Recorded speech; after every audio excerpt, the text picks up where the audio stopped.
Você já parou na frente do painel do posto de gasolina e sentiu aquela sensação sufocante de que, não importa o quanto você trabalhe, o dinheiro simplesmente não consegue acompanhar o ritmo dos preços?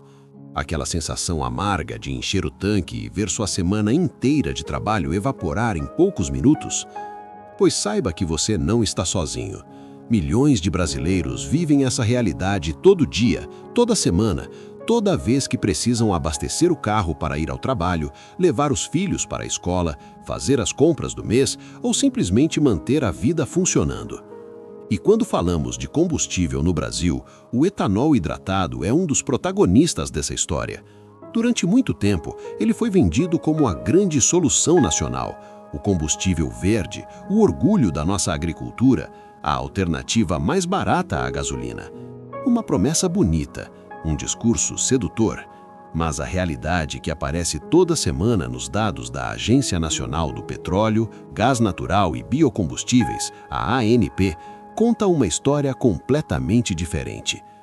O preço do etanol está subindo, não em um estado, não em dois, em 15 estados brasileiros ao mesmo tempo, em uma única semana. Isso não é uma coincidência. Isso não é apenas o mercado funcionando normalmente.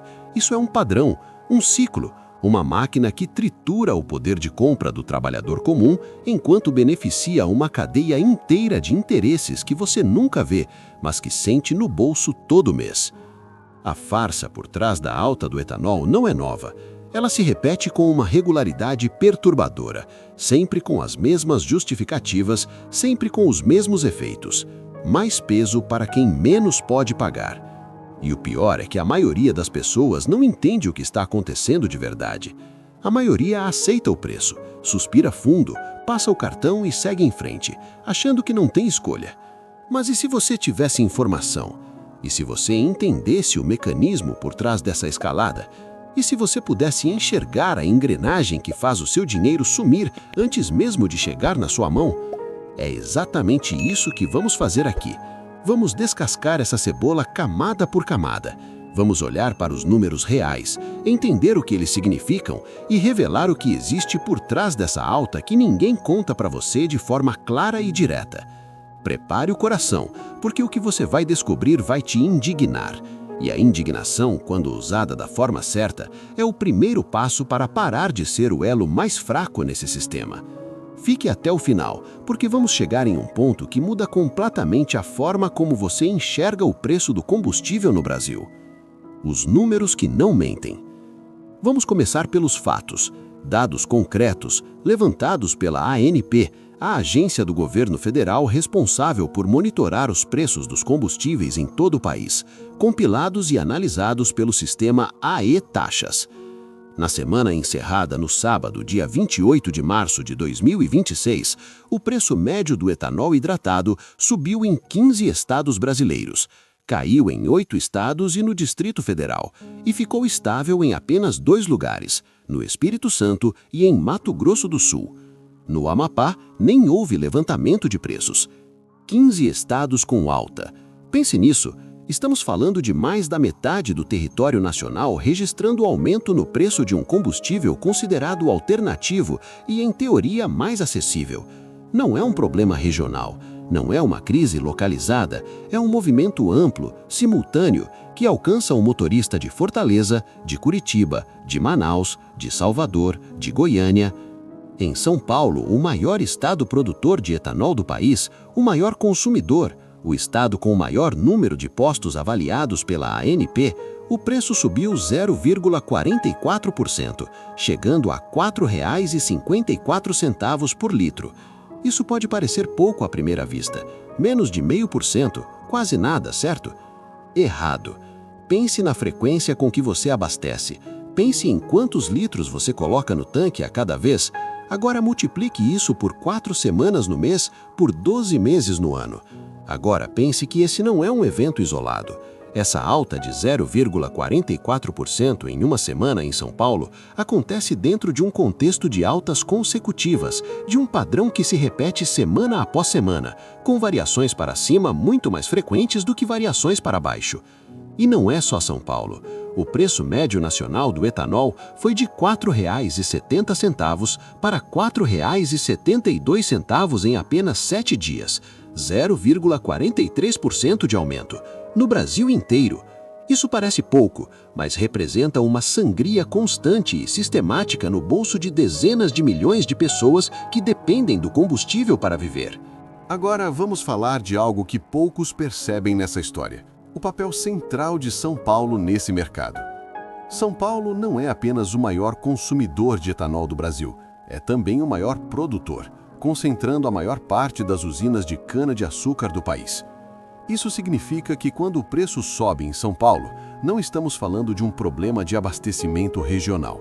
Estamos falando de algo que acontece na fonte, no coração da produção nacional.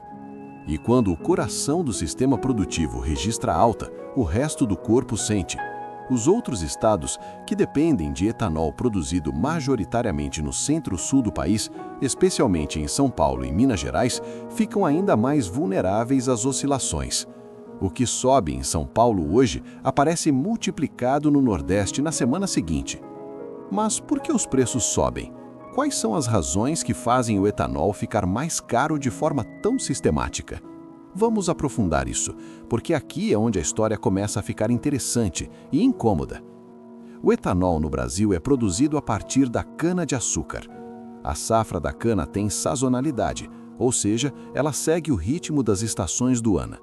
O período de entre-safra, que geralmente ocorre entre os meses de março e abril, quando a colheita ainda não está em pleno vapor, é historicamente um momento de menor oferta de etanol no mercado. Menos oferta com demanda estável ou crescente leva naturalmente a preços mais altos.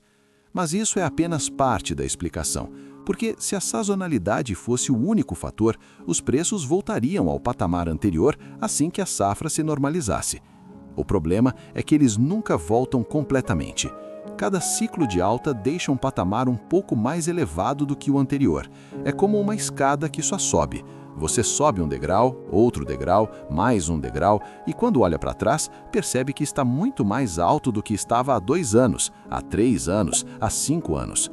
Esse efeito de escada não é explicado apenas pela sazonalidade. Há outros fatores em jogo e vamos falar sobre eles. Mas primeiro, precisamos olhar para os números extremos dessa semana, porque eles revelam algo ainda mais perturbador sobre a desigualdade regional que esse sistema produz. O mapa da desigualdade, do paraíso ao inferno do combustível. Se você mora em São Paulo, o preço do etanol a R$ 4,54 por litro pode parecer alto, e é. Mas existe um Brasil onde esse preço seria um sonho distante. Um Brasil onde abastecer com etanol é um luxo que corrói o orçamento familiar de forma ainda mais devastadora. Vamos olhar para os extremos que a ANP registrou nessa mesma semana. O menor preço encontrado em um único posto de combustível em todo o Brasil foi de R$ 3,79 por litro, em São Paulo. O maior preço encontrado em um único posto foi de R$ 6,59 por litro, em Pernambuco. Você está lendo certo. A diferença entre o menor e o maior preço registrado em um único posto no Brasil na mesma semana para o mesmo combustível foi de quase R$ 3 por litro. Isso significa que, dependendo de onde você mora, abastecer com etanol pode custar quase o dobro do que custa para alguém que vive em outra região do país. Se você tem um carro com tanque de 50 litros, encher o tanque do zero com etanol a R$ 3,79 custa R$ 189,50. Encher esse mesmo tanque com etanol a R$ 6,59 custa R$ 329,50, uma diferença de R$ 140 no mesmo abastecimento. Por mês, se você abastece 2 vezes, estamos falando de uma diferença de R$ 280 entre morar em São Paulo ou em Pernambuco. Por ano, mais de R$ 3.000. R$ 3.000 apenas na diferença do preço do etanol para uma família que ganha 2 ou 3 salários mínimos. Isso é uma fatia gigantesca da renda anual. É quase um salário inteiro evaporado apenas porque a pessoa nasceu ou mora no lugar errado. E essa desigualdade regional não é nova, Ela faz parte de uma lógica estrutural do mercado de combustíveis no Brasil, onde o custo do transporte do produto, a estrutura tributária de cada estado, a presença ou ausência de distribuidores regionais e a dinâmica de concorrência local criam um mosaico de preços profundamente desigual. Mas voltemos aos números desta semana, porque eles mostram esse mapa da desigualdade com uma clareza brutal. O menor preço médio estadual foi registrado em Mato Grosso do Sul, R$ 4,44 por litro. O maior preço médio estadual foi no Rio Grande do Norte, R$ 5,85 por litro, uma diferença de R$ 1,41 entre os extremos da média estadual. Agora pense nisso em termos de renda. O trabalhador do Rio Grande do Norte que abastece com etanol paga, em termos proporcionais, muito mais do que o trabalhador de Mato Grosso do Sul. Se os salários fossem equivalentes, isso já seria injusto, mas os salários não são equivalentes. O Nordeste concentra historicamente as menores rendas médias do país, o que significa que o impacto proporcional dessa diferença de preço no orçamento familiar é ainda maior. E no Ceará, onde o preço disparou 7,09% em uma única semana, saindo de R$ 5,08 para R$ 5,44 por litro, a situação é ainda mais grave. Um aumento de 7% em 7 dias. Imagine seu salário diminuindo 7% em uma semana. Você sentiria imediatamente. Pois é exatamente isso que o motorista cearense sentiu ao abastecer nessa semana. E Pernambuco, com o maior preço individual registrado de R$ 6,59 em um posto, também registrou a maior queda percentual da semana, menos 1,73%, caindo de R$ 5,77 para R$ 5,67. Uma queda de 10 centavos depois de semanas de alta. Um alívio cosmético que não muda o quadro geral. O etanol no Nordeste continua sendo um produto de luxo comparado ao que se paga no Sul e Sudeste. Agora você pode estar se perguntando, mas se o etanol é mais caro que a gasolina em quase todos os estados, por que as pessoas ainda abastecem com ele? E essa é uma pergunta excelente, porque ela nos leva ao coração da segunda grande farsa por trás da história do etanol no Brasil. A mentira da competitividade. Quando o alternativo deixa de ser alternativa. Existe uma regra bem conhecida entre quem entende de combustíveis. O etanol só vale a pena abastecer quando seu preço é inferior a 70% do preço da gasolina. Isso porque o etanol tem uma eficiência energética menor do que a gasolina. 1 litro de gasolina rende mais quilômetros do que 1 litro de etanol. Então, para que o etanol seja economicamente vantajoso, ele precisa compensar essa diferença de rendimento sendo suficientemente mais barato. A conta é simples. Se a gasolina está a R$ 6,00 o litro, o etanol precisa custar menos de R$ 4,20 para compensar. Se estiver acima disso, você gasta mais com etanol do que gastaria com gasolina, porque vai precisar de mais litros para percorrer a mesma distância. Pois bem, segundo o levantamento da ANP compilado pelo AE Taxas, na semana encerrada em 28 de março de 2026, o etanol era mais competitivo em relação à gasolina em apenas 4 estados do Brasil. 4 em um país com 26 estados e o Distrito Federal. Esses 4 estados são Mato Grosso, Mato Grosso do Sul, Paraná e São Paulo. Em Mato Grosso, a paridade era de 68,14%. Em Mato Grosso do Sul, de 68,20%. No Paraná, de 69,60%. E em São Paulo, de 67,86%. Todos abaixo dos 70%, o que significa que nesses estados o etanol ainda compensa. Mas nos outros 22 estados e no Distrito Federal, o etanol está acima dessa linha de corte. Isso significa que, matematicamente, na maior parte do Brasil, encher o tanque com etanol é pagar mais do que pagaria com gasolina, para percorrer a mesma distância. Ou seja, o combustível que foi criado como alternativa mais barata, o combustível que deveria ser o alívio no bolso do consumidor, se transformou em uma armadilha na maior parte do território nacional. E aqui chegamos em um ponto crucial que poucos discutem abertamente. Por que existe essa disparidade tão absurda de competitividade entre as regiões? A resposta envolve uma combinação de fatores que, quando olhados juntos, revelam um sistema que favorece determinadas regiões e determinados grupos de interesse em detrimento do consumidor final. Primeiro, a questão da produção. O etanol brasileiro é produzido majoritariamente no Centro-Sul, com São Paulo como epicentro. As usinas estão concentradas ali. O custo de transporte para levar o produto ao Nordeste ou ao Norte do país é significativo, e esse custo é repassado integralmente ao consumidor. Mas o problema não é apenas logístico. Segundo, a tributação diferenciada entre estados. O ICMS, o Imposto de Circulação de Mercadorias e Serviços, que incide sobre os combustíveis, varia de estado para estado. Alguns estados cobram mais, outros menos. Essa variação tributária cria distorções enormes nos preços finais ao consumidor e não necessariamente beneficia quem tem menor renda. Muitas vezes, os estados mais pobres têm tributação mais alta sobre combustíveis, porque dependem dessa arrecadação para financiar serviços básicos. Terceiro, a estrutura de distribuição e revenda. Em regiões com menos concorrência entre distribuidoras e postos, as margens de lucro tendem a ser maiores. O consumidor paga mais não porque o produto custa mais para ser produzido, mas porque há menos opções de escolha e menos pressão competitiva sobre os preços. Quarto, e talvez o mais relevante para entender a farsa, o papel das usinas na formação do preço. As usinas de cana-de-açúcar no Brasil são grandes corporações, muitas delas com capital internacional, que tomam decisões estratégicas sobre quanto produzir de etanol e quanto produzir de açúcar, com base no que é mais rentável para elas em cada momento. Quando o preço do açúcar no mercado internacional sobe, as usinas reduzem a produção de etanol para produzir mais açúcar. Isso diminui a oferta de etanol no mercado doméstico, o que pressiona os preços para cima. Você percebe o que está acontecendo? O preço que você paga no posto para abastecer o seu carro é influenciado diretamente por decisões tomadas em salas de reuniões de grandes corporações que estão maximizando o lucro delas, não minimizando o custo para você. O mercado internacional de açúcar, as decisões estratégicas das usinas, a logística de distribuição, a tributação estadual, todos esses fatores se combinam para criar o preço que aparece naquele painel digital enquanto você espera na fila do posto.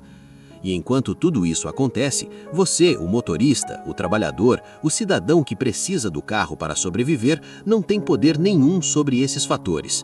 Você até pode escolher entre etanol ou gasolina, se tiver um carro flex, mas você não escolhe entre pagar ou não pagar o preço que o sistema definiu para você. Isso é a farsa. Não no sentido de que existe uma conspiração organizada por pessoas malvadas em uma sala escura, mas no sentido de que existe um sistema estruturalmente desequilibrado onde os custos são sempre socializados para o consumidor final e os lucros são sempre privatizados para os elos mais fortes da cadeia. E tem mais, os executivos do setor, aqueles que trabalham nas próprias usinas e distribuidoras, admitem abertamente que o etanol pode ser competitivo mesmo com paridade maior do que 70%, dependendo do veículo em que o biocombustível é utilizado. Em outras palavras, a regra dos 70% que o consumidor usa para decidir se deve ou não abastecer com etanol não pode ser a mais precisa para todos os casos. Carros mais eficientes no uso do etanol podem tornar o biocombustível vantajoso, mesmo quando a paridade está acima desse limiar. Mas quem explica isso de forma clara para o consumidor? Onde estão as campanhas de informação? Onde está a transparência do setor? O consumidor é deixado sozinho para navegar por um sistema complexo, com informações incompletas, tomando decisões financeiras importantes com dados que nem sempre refletem a realidade do seu veículo específico. Essa opacidade, essa falta de transparência, essa ausência de informação clara e acessível para o consumidor comum é parte integrante da farsa. Porque um consumidor desinformado é um consumidor que continua pagando sem questionar. A raiz do problema. Chegamos ao ponto que você precisava chegar. Aquele momento de clareza incômoda, onde os fatos se encaixam e a visão geral se revela em toda a sua extensão. A farsa do etanol no Brasil não é uma farsa simples. Não é uma mentira de uma pessoa ou de uma empresa. é a farsa de um sistema inteiro, construído ao longo de décadas, que combina interesses econômicos poderosos, estruturas tributárias perversas, falta de regulação eficaz e ausência de informação adequada para o consumidor, tudo isso resultando em um único efeito: você paga mais, sempre mais, e quase nunca entende por quê. Vamos organizar as peças desse quebra-cabeça. Peça número 1: a sazonalidade da cana-de-açúcar. O Brasil é o maior produtor mundial de etanol de cana. A cana tem entre-safra, período em que a colheita é menor e a oferta de etanol no mercado cai. Isso é uma característica natural do produto, mas o que não é natural, o que é uma escolha, é o fato de que o sistema não foi construído para suavizar esse impacto sobre o consumidor. Países com commodities sazonais criam mecanismos de estocagem, regulação de preços em períodos críticos, políticas de reserva estratégica. No Brasil, o consumidor absorve diretamente o impacto da entre-safra no bolso, sem proteção, sem amortecedor. Peça número 2: a lógica das usinas. As usinas de cana-de-açúcar podem escolher, em tempo real, se produzem mais etanol ou mais açúcar com a matéria-prima disponível. Essa flexibilidade é boa para as usinas, é ruim para o consumidor de etanol, porque quando o açúcar está em alta no mercado internacional em Nova York ou Londres, as usinas desviam a produção para o açúcar, reduzindo a oferta de etanol e pressionando os preços para cima. O consumidor brasileiro de combustível fica refém das cotações do mercado internacional de açúcar em Nova York ou Londres, sem nem saber que isso está acontecendo. Peça número 3: a tributação caótica. O Brasil tem um sistema tributário sobre combustíveis que é, para usar uma palavra gentil, complexo. O ICMS estadual varia de estado para estado. Há contribuições federais, a CID, o PIS, o COFINS, que incidem de formas diferentes sobre diferentes combustíveis. Esse labirinto tributário cria distorções enormes e frequentemente regressivas. Os estados mais pobres, com menor capacidade de renunciar receita tributária, acabam tributando mais o combustível, fazendo com que o trabalhador de menor renda pague proporcionalmente mais. Peça número 4: a concentração do mercado de distribuição. O setor de distribuição de combustíveis no Brasil é dominado por um pequeno número de grandes distribuidoras. Em muitas regiões do país, essa concentração reduz a competição e mantém as margens altas. O consumidor não tem acesso a informações suficientes para comparar distribuidoras ou para entender como as margens de distribuição compõem o preço final. Ele simplesmente paga o preço que está no painel. Peça número 5: a fraqueza da regulação. A ANP faz um trabalho importante ao levantar e publicar dados semanalmente. Isso é transparência. Mas levantar dados não é o mesmo que regular preços, fiscalizar práticas anticoncorrenciais ou punir abusos. A agência tem poderes limitados para intervir na formação dos preços e o resultado é que o mercado funciona com pouca fricção regulatória para os agentes mais poderosos da cadeia e muita pressão financeira para o elo mais fraco, o consumidor final. Mas há algo ainda mais grave nessa história, algo que vai além do preço do litro de etanol. Quando o combustível fica mais caro, não é só o abastecimento do carro que fica mais caro, é tudo. O frete fica mais caro porque os caminhões que transportam alimentos, mercadorias, produtos industrializados também rodam com combustível. O custo do frete mais caro se converte em alimentos mais caros no supermercado, produtos industrializados mais caros, serviços mais caros. A inflação do combustível contamina toda a economia, chegando às prateleiras, às contas de água e luz, ao custo de todos os serviços que dependem de transporte.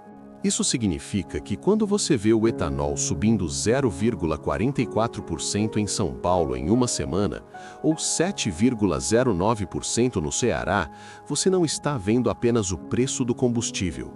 Você está vendo o gatilho para uma cadeia de efeitos que vai encarecer sua vida inteira, de formas que você nem sempre consegue identificar diretamente. E essa é a dimensão mais devastadora da farsa.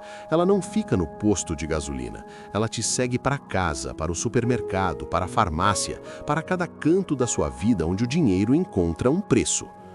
O que pode ser feito? Essa é a pergunta legítima que deve surgir aqui. E a resposta honesta é muito, mas quase nada está sendo feito. Do lado do consumidor, o primeiro passo é a informação. Saber quando vale a pena abastecer com etanol e quando não vale. Entender a paridade de preços. Usar aplicativos que comparam preços de combustíveis em postos próximos. Pressionar coletivamente por mais transparência e regulação. Do lado do governo, seria necessária uma reforma tributária que simplificasse e tornasse menos regressiva a tributação sobre combustíveis. Políticas de estocagem estratégica de etanol para suavizar o impacto da entre-safra. Regulação mais efetiva do mercado de distribuição para garantir mais competição e menos concentração. E uma política de comunicação clara que ajude o consumidor a tomar decisões informados. Do lado do setor produtivo, seria necessária uma postura mais responsável na gestão da oferta, reconhecendo que as decisões de alocar produção entre etanol e açúcar têm impactos sociais diretos sobre milhões de consumidores. Nada disso vai acontecer sozinho. Nada disso vai acontecer sem pressão, sem voz, sem que os consumidores deixem de ser passivos e comecem a ser ativos na exigência de um sistema mais justo. E talvez o passo mais importante de todos seja o mais simples: parar de aceitar em silêncio. Parar de absorver os aumentos como se fossem fenômenos naturais, como se chovesse ou fizesse sol. Os preços que você paga no posto são o resultado de decisões humanas, políticas, econômicas, estratégicas. E decisões humanas podem ser questionadas, contestadas e mudadas. Enquanto o brasileiro aceitar que pagar R$ 6,59 por 1 litro de etanol em Pernambuco, enquanto alguém em São Paulo paga R$ 3,79, é apenas o mercado funcionando, o sistema vai continuar exatamente como está, sugando seu poder de compra semana após semana com a regularidade silenciosa de um relógio. A farsa continua enquanto ninguém a denuncia, enquanto ninguém pergunta por quê, enquanto o consumidor vai ao posto com a cabeça baixa, olha o preço e engole mais uma vez. Mas você que chegou até aqui já sabe, você já tem a informação. E informação, nas mãos que quem a usa, é poder. Chegamos ao fim desta análise, e o que você acabou de ver não é teoria, não é paranoia. São dados reais, levantados por uma agência do governo federal, que mostram uma realidade que a maioria das pessoas sente, mas poucos conseguem nomear com clareza. Você trabalha, você se esforça, você planeja, e a cada semana, de forma silenciosa e constante, o preço do combustível corrói um pouco mais do que você conquistou. Em 15 estados brasileiros ao mesmo tempo, com alta de 0,44% em São Paulo, 7,09% no Ceará, com o litro chegando a R$ 6,59 em Pernambuco. Esses são os números desta semana. Na semana que vem, outros números aparecerão, e na semana seguinte, outros, sempre com o mesmo padrão, sempre com o mesmo efeito. A questão agora não é apenas saber o que está acontecendo. A questão é o que você vai fazer com essa informação. Você também sente seu bolso vazio cada vez que vai abastecer? Qual o preço do etanol no seu estado hoje? Você já notou essa diferença absurda entre regiões? Comente aqui embaixo, escreva o seu estado e o preço que você está pagando, porque quando cada um de nós expõe o preço que paga, o mapa da desigualdade fica visível para todo mundo. E quando o mapa fica visível, fica muito mais difícil fingir que tudo está normal. Comente, compartilhe com quem você conhece que também sente esse peso no bolso, e vamos juntos expor essa farsa, porque a farsa continua enquanto ninguém fala sobre ela, e a mudança começa quando as pessoas deixam de aceitar o silêncio como única resposta.